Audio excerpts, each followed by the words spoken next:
Nipo hapa kwa niaba ya wakala wa Lumac Windows Tanzania anayeitwa Trinity Aluminium and Glassworks. Tunapatikana maeneo ya Goba, Dar es Salaam. Baada ya kupata mafunzo haya ya wakala hapa Lumac, tumejifunza mambo mengi sana ambayo kabla ya kupata mafunzo haya kiukweli tulikuwa hatuyajui.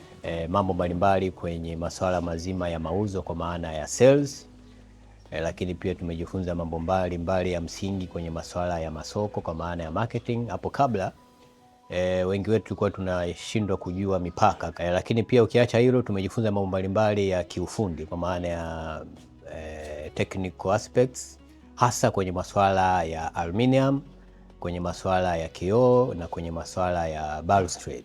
Kingine ambacho tumejifunza ni masuala mazima ya management ya biashara, namna gani ya kusimamia biashara, namna gani ya kuhusiana na wateja, namna gani ya kuongeza mauzo. Na mafunzo haya ya wakala Lumac Windows Tanzania kwetu sisi yameongeza thamani sana katika ufahamu wetu na maarifa yetu ambayo tulikuwa nayo.